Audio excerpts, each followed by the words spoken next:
जिले की हलचल। आकाशवाणी लखनऊ से प्रस्तुत है जिले की हलचल। आज सुनिए पीलीभीत और हाथरस जिलों की हलचल। पहले सुनते हैं पीलीभीत जिले की हलचल। आलेख और स्वर है सतीश मिश्र का। नव वर्ष पर पीलीभीत जिले में लोगों ने सुबह मंदिरों में पूजा अर्चना की और गोमती उद्गम स्थल सिद्ध बाबा, गढ़ा हनुमान मंदिर, चक्रतीर्थ, गौरी शंकर मंदिर व यशवंती देवी मंदिर पहुंचकर दर्शन पूजन किया। उत्तराखंड के टनकपुर स्थित मां पूर्णागिरि देवी के दर्शन करने हजारों श्रद्धालु पहुंचे। इसके चलते जहां रेलगाड़ियों व बसों में भीड़ रही, वहीं पैदल यात्रियों के जत्थे भी जय घोष लगाते हुए दर्शन हेतु टनकपुर पहुंचे। पीलीभीत स्थित टाइगर रिजर्व में आने वाले सैलानियों का नव वर्ष पर भव्य स्वागत किया गया। मुस्तफाबाद में मनमोहक सजावट की गई और बच्चों व नेचर गाइडों के चेहरों पर बाघ की पेंटिंग बनाई गई, जो आकर्षण का केंद्र बनी रही। प्रभागीय वनाधिकारी मनीष सिंह ने बताया कि 1 जनवरी को चूका पिकनिक स्पॉट पर सैलानियों की भारी भीड़ रही। पर्यटकों ने यहां पहुंचकर प्रकृति के बीच नव वर्ष मनाया। चूका की सभी हटें अगले एक सप्ताह तक के लिए अग्रिम रूप से बुक की गई हैं। सैलानियों ने इसकी बुकिंग ऑनलाइन माध्यम से कराई है। चूका पिकनिक स्पॉट के अलावा नहरों के जंक्शन, बाइफरकेशन, सप्त सरोवर, साइफन और शारदा सागर जलाशय पर भी काफी संख्या में सैलानी पहुंचे और जश्न मनाया। मातेश्वरी गंगा देवी मंदिर, इकोत्तरनाथ मंदिर और त्रेतानाथ शिव मंदिर पर भंडारों का आयोजन हुआ। दर्शन पूजन के बाद श्रद्धालुओं ने प्रसाद ग्रहण किया। पीलीभीत जिले में पड़ रही भीषण सर्दी में पहाड़ी हवाओं ने काफी बढ़ोतरी कर दी है। धूप न निकलने से जनजीवन अस्त व्यस्त है। जिला प्रशासन द्वारा शहरी इलाकों में सार्वजनिक स्थानों पर अलाव जलवाए जा रहे हैं और रैन बसेरे खुलवाए गए हैं। जिलाधिकारी संजय कुमार सिंह ने यहाँ पेयजल, भोजन और बिस्तर आदि व्यवस्थाएं दुरुस्त रखने के निर्देश दिए हैं। मनुष्यों के साथ वन्य जीव भी सर्दी से परेशान हैं और वे धूप की तलाश में जंगल से बाहर आ रहे हैं। इनका शिकार होने की आशंका में टाइगर रिजर्व प्रशासन ने गश्त बढ़ा दी है। प्रभागीय वनाधिकारी मनीष सिंह ने इस बारे में बताया। और इस सर्दी का असर जंगल में रहने वाले जानवरों पर भी पड़ता है, जिसकी वजह से जो घास या जो नमी है जंगल में वो कहीं ना कहीं कम होती है और जो हमारे शाकाहारी जानवर हैं वो इस सीजन में जंगल से बाहर की ओर भागने का प्रयास करते हैं, क्योंकि गेहूं की फसल की जाती है और इस समय जंगल से बाहर शिकार की काफी संभावना बनी रहती है। जिसके दृष्टिगत हम लोगों ने जो है पीलीभीत टाइगर रिजर्व प्रशासन ने जो हमारे सीमावर्ती इलाके हैं जंगल के, वहाँ पे गश्त भी काफी बढ़ाई है तथा वहाँ पे हम लोग एक इन्फॉर्मेशन नेटवर्क भी डेवलप किए हैं, ताकि अगर किसी प्रकार का शिकार की संभावना होती है तो उसको हम लोग पकड़ सकें। पीलीभीत जिले से हजारा क्षेत्र को जोड़ने वाला शारदा नदी का धनहरा घाट पुल अभी तक नहीं बन पाया है। इस बार भी यहाँ 3 पेंटून पुल बनाए गए हैं, जिनसे दोपहिया वाहनों का आवागमन फिलहाल शुरू हो गया है। पुल के सामने मार्ग बनने के बाद कार व बसों का संचालन एक सप्ताह में प्रारंभ होने की बात कही जा रही है। पीलीभीत के सांसद और केंद्रीय वाणिज्य, उद्योग एवं सूचना प्रौद्योगिकी राज्य मंत्री जितिन प्रसाद ने पीलीभीत में खोले गए अटल बिहारी वाजपेयी नाइलेट विस्तार केंद्र का लोकार्पण किया। उन्होंने कहा, यह केंद्र पीलीभीत व आसपास के जिलों के युवाओं को प्रशिक्षित करने में महत्वपूर्ण भूमिका निभाएगा। श्री प्रसाद ने कई गाँव का भ्रमण करके जन समस्याएं सुनी और कई कार्यक्रमों में शामिल हुए। इससे पहले जितिन प्रसाद ने देश भर के यूट्यूबर्स के साथ पीलीभीत टाइगर रिजर्व का भ्रमण किया और उनसे टाइगर रिजर्व के प्रचार प्रसार के लिए आगे आने की अपील की। राज्य मंत्री ने अपने सोशल अकाउंट से पीलीभीत के वनों की प्राकृतिक सुंदरता और वन्य जीवों के बेहतरीन चित्र व वीडियो भी साझा किए। प्रदेश के गन्ना विकास एवं चीनी उद्योग राज्य मंत्री संजय सिंह गंगवार, विधायक बाबूराम पासवान और स्वामी प्रवक्तानंद, भाजपा जिला अध्यक्ष संजीव प्रताप सिंह भी जितिन प्रसाद के कार्यक्रमों में मौजूद रहे। सर्दी में इजाफा होने के बाद 14 जनवरी तक के लिए 8वीं कक्षा तक के विद्यालयों में शीतकालीन अवकाश कर दिया गया। कोहरा, पाला और भीषण सर्दी गेहूं की फसल के लिए संजीवनी साबित हो रही है। कृषि विज्ञान केंद्र के प्रभारी कृषि वैज्ञानिक डॉक्टर शैलेंद्र सिंह ढाका ने बताया।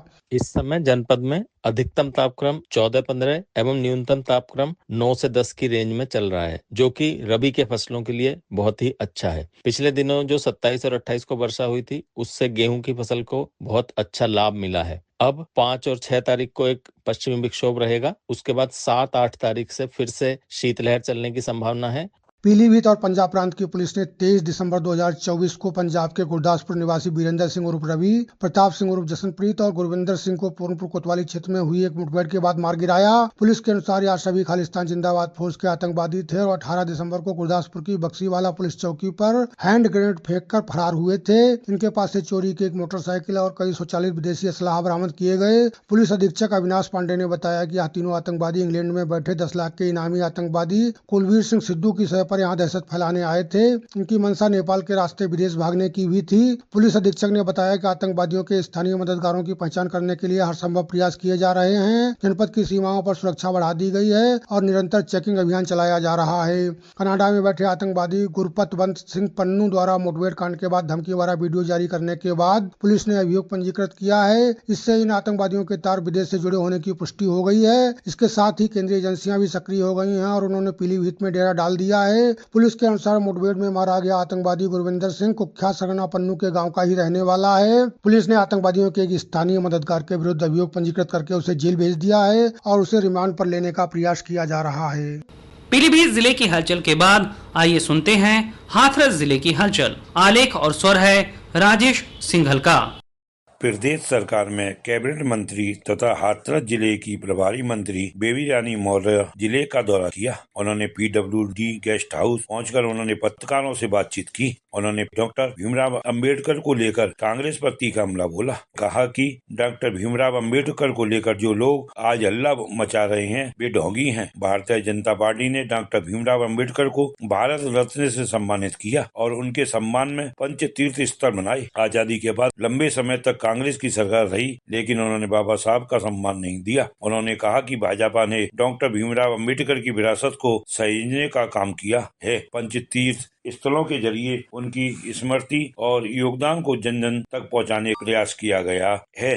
भारत रत्न श्री अटल बिहारी वाजपेयी जी के जन्म दिवस के अवसर पर कलेक्टर सभागार में कार्यक्रम आयोजित हुआ, जिसका विधायिका सदर अंजुला सिंह महावर तथा जिलाधिकारी राहुल पांडे ने अटल जी के चित्र पर दीप प्रज्वलित कर शुभारंभ किया। भारत रत्न श्री अटल बिहारी वाजपेयी जी के जन्म दिवस के अवसर पर लखनऊ में आयोजित कार्यक्रम का सजीव प्रसारण कलेक्टर सभागार में प्रदर्शित किया गया। इस मौके पर प्रथम, द्वितीय तथा तृतीय स्थान प्राप्त करने वाले छात्र छात्राओं को पुरस्कार देकर सम्मानित किया गया।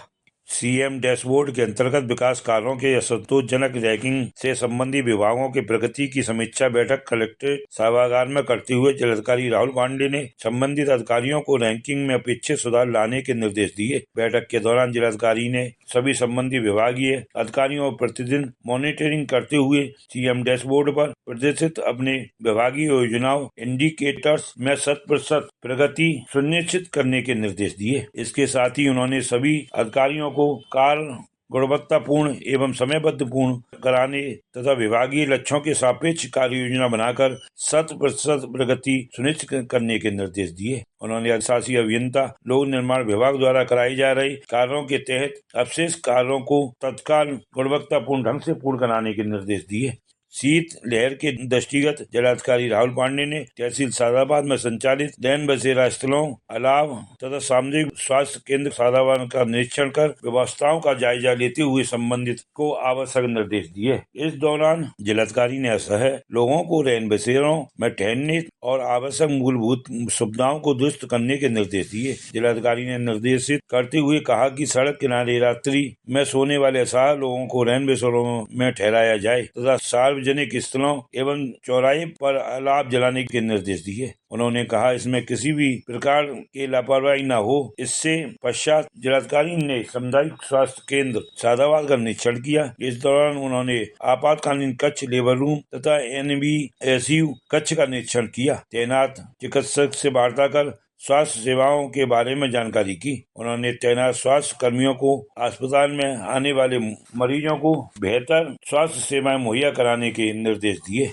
राष्ट्रीय टीबी 6 उन्मूलन कार्यक्रम के तहत दिनांक आगामी 100 दिवसीय अभियान के सफल क्रियान्वयन हित कलेक्टर सभागार में जिलाधिकारी राहुल पांडे की अध्यक्षता में बैठक का आयोजन किया गया। जिलाधिकारी राहुल पांडे ने कहा कि बैठक का मुख्य उद्देश्य जनपद में टीबी उन्मूलन के लिए किए जा रहे प्रयासों को गति देना और संबंधित विभागों को सामूहिक सहयोग से इस गंभीर बीमारी को खत्म करना है। इस अभियान के तहत 6 रोगियों की पहचान, निदान और उपचार को सुनिश्चित करने के साथ ही जनमानस जागरूकता फैलाना है। 6 रोग उन्मूलन के लिए चलाए गए 100 दिवसीय अभियान के तहत लापता टीबी 6 रोगियों की पहचान करना, टीबी से होने वाली मौतों को कम करना, टीबी से नए रोगों को संक्रमित होने से रोकने के प्रयास तेज करना है। जन भागीदारी अभियान के तहत टीबी के लक्षणों और प्रारंभिक निदान के महत्व के बारे में जागरूकता लाने और टीबी से जुड़ी जानकारी समुदाय तक पहुंचाने और इससे संबंधी भ्रांतियों को दूर करने पर बल दिया जाएगा। जिलाधिकारी ने टीबी मुक्त पंचायतों के लक्ष्य को हासिल करने के लिए पंचायत स्तर गठित टीबी फोरम को अधिक सक्रिय करने तथा आशा कार्यकर्ताओं, स्वास्थ्य सेवा प्रदाताओं, पंचायत प्रतिनिधियों को खंड चिकित्सा अधिकारियों से विशेष प्रयास करने के निर्देश दिए। ये था आकाशवाणी लखनऊ के क्षेत्रीय समाचार एकांश द्वारा प्रस्तुत जिले की हलचल का आज का अंक।